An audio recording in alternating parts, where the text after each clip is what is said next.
specializes in website design, search engine optimization, SEO, and automated digital marketing. Alice has a Bachelor of Science degree from Northwestern University, recently completed a year-long advanced communications program focused on managing teams and developing leadership through integrity, responsibility, and generosity. And she's also a graduate of Goldman Sachs 10,000 Small Business Program. She helped found Elevate Northland, a nonprofit building international shopping and dining hub in the Northland community of Columbus. And she does this so that it profits from adventurous leaders that will support the community of immigrant and refugee entrepreneurs that most need them. Independence, health, and strength are important values for Alice, who has completed multiple marathons and 3 Ironman triathlons. She is a black belt in Taekwondo, so watch out. To me, Alice is a visionary because I'll share a story that recently happened. I was helping a lady that was an immigrant from Haiti, and she decided to go off on a venture. She's a daycare owner, but she decided that she wanted to take on the project of affordable housing in the Northland area. And she's been struggling for well over a year, almost 2 years, just getting through zoning. And she just said she just had a struggle and didn't really know where to turn. She has this land, what to do next. She has the projects, what to do next. And zoning was her big rock and a challenge. And so instantly when she said that, she said Northland. So I said, I know exactly who I'm going to connect you with. And that was Miss Alice. I said, I dubbed her the Queen of Northland. That's cool. But she graciously accepted my request for her to join me in helping her. We were helping her with financing this project. And she, with short notice, it was 24-hour notice, she accepted. But then 24 hours later, she fell ill. But she was committed to helping this person. And she just said, you know what, I still want this meeting, but can we do it virtually? I said, absolutely. So we met with her, and she talked about her challenges, and she goes, oh, I know a couple of people. And then she took her notes, she came up with a strategic plan and reached out to the zoning committee. And guess what? In one day, one email, she corrected the zoning issues that this woman had. So when I talked to her,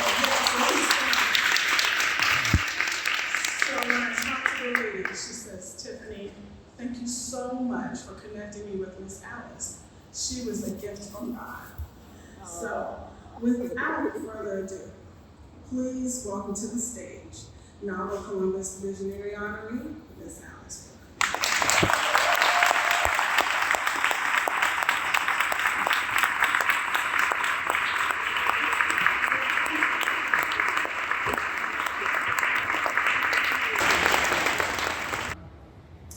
Listen, this is going to be more of a declaration than an acceptance, so I'm going to take a few minutes. Thank you so much. I am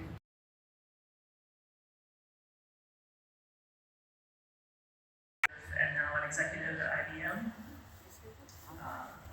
Elizabeth Blount of NAWBO Travel, Catherine Langfine, Portfolio Creative, Mary Korn of Pearl Interactive, Darla King of King Business Interiors, my good friends Sharon DeLay of Go HR and Teresa Harris of Team Make Solutions, and so many other inspirational women, including my new friend Sylvia, and people who stood up that I was trying to frantically write down, but I understand and fully appreciate the importance and dignity of this honor, the NAWBO Visionary Award, and I am full of gratitude for the family and friends who supported me in getting here. It's been such a privilege to grow my company, site and site, alongside the amazing members of this organization. I will admit I did not join right away. I attend a lot of networking events, and sometimes I would attend an event where NAWBO was a partner. I was always impressed, and I understood that NAWBO Columbus represented women business owners defined by high-level performance and integrity. I knew NAWBO Columbus was the largest NAWBO chapter in the United States. I could recite their entire pitch. I wasn't quite sure I belonged here yet, honestly, but I was very attracted by the fact that NAWBO women are confident. We are successful. We operate from strength and self-assurance. We are amazing, and we know we are leading strong companies. I remember telling my life partner, Daniel, about NAWBO, and right away he asked when I was going to join. I gave some wishy-washy answer and some lame objection about the annual membership fee. The next day, I found his trademark piece of an index card on my desk, bent into a little triangle with Daniel's handwritten note, "Join NAWBO." I kept it there for a number of months until, yeah, I know, right? Until I finally filled out the application and wrote the check. That was years ago. In between being nominated for the Visionary Award this winter and being notified that I would be one of the honorees, as some of you know, I lost Daniel to suicide. Yeah, I anticipate that sound now. It's become familiar. And I know that behind the faces wrinkled with sympathy, there has been a real fear. A fear that I would fall apart, that I would quit work and let my company sight in sight, and my nonprofit efforts, especially Elevate Northland. Founder. Interesting word, founder. To founder as a ship, to go down, to fail or break down, to descend into a body of water, to sink beneath the surface, to be ruined. But also, founder, a person who establishes or creates something that is meant to last a long time. A person who got something started or caused it to be built. One who lays a foundation. And I would add, the person who takes initiative, the one who takes a risk, the one who says, this will happen on my watch. I choose that second definition of founder. It turns out death has many lessons to teach, and it's actually been a privilege to be a student. I built a life with someone, and that man wrote in his suicide note that life wasn't good enough. Yes, that life we had together. In fact, it was so painful and filled with suffering that oblivion was a better option. Nothing was a better option than this something that we had. And for someone like me, often driven by a fear that I'm not good enough, there's no challenge more powerful to confront. If I can face such an ultimate declaration of my worst fear, not being good enough, I can certainly take a no from a sales prospect, or a try again next year from a corporate foundation. But a more profound lesson was to witness the power of the voice in my mind.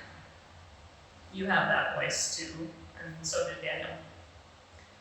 Many seekers, philosophers, and spiritual leaders quietly repeat to us the wisdom that the voice in our mind, telling us that our joke fell flat, the group whispering over there in the corner is mocking us, that we'll never make it.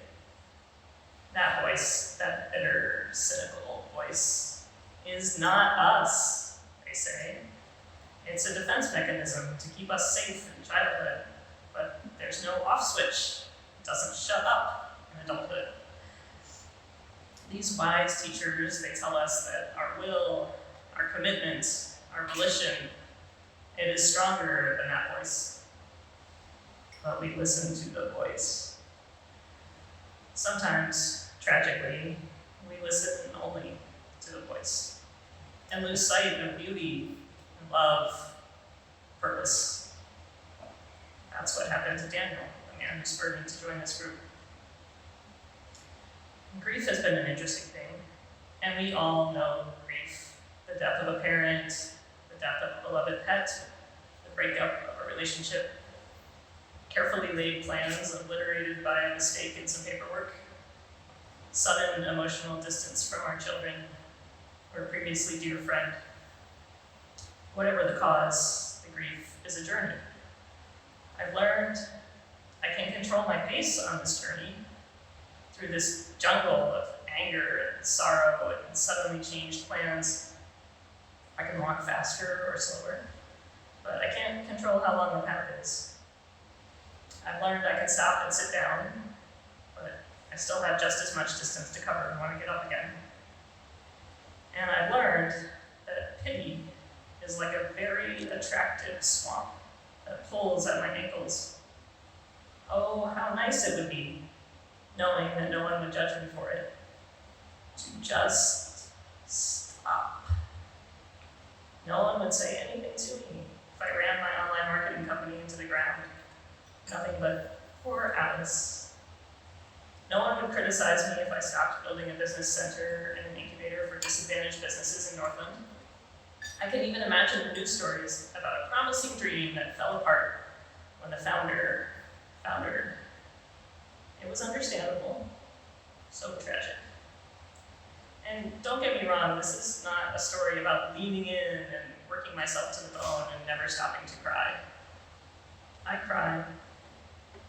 This is a story about a woman who saw what happened when someone listened too hard to that awful, destructive voice and stopped being able to live and love and leave a legacy. I don't want that for me. I don't want that for you. So I'm in this period of grace. Yes, exactly, a grace period, where everyone says I can do anything I want. It's okay, Alice, take time for yourself. I could get a massage every day. I could buy a motorcycle again, or move to Costa Rica. I could enter a monastery. I could immediately start dating someone new. Okay, I'm doing that one. I could watch TV for days on end and eat pizza and ice cream for every meal. And most everyone would knowingly shake their heads and say how sad it was and tell me to keep doing whatever I want. What is it that I want as a person who is choosing to live?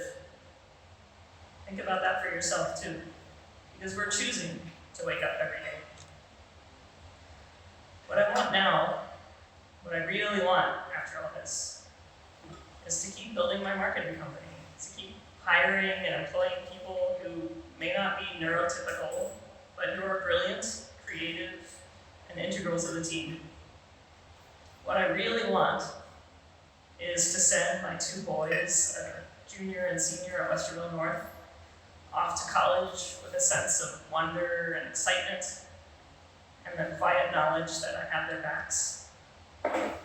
What I really want is to turn rundown motels on Route 161 into beautiful buildings with affordable apartments and condos, attractive retail shops on the ground floor, and gardens and solar panels on the roofs. What I really want is to take the $4 million campaign for Elevate Northland from the halfway mark, which I reached with the support of Mark Swepston, Cameron Mitchell, the City of Columbus, the Columbus Foundation, and others, to the 100% mark, to cut the ribbon on a state-of-the-art community gathering space, rentable commercial kitchens, food truck parking, co-working, and co-warehousing in a community that is hungry for neighborhood resources, identity, pride.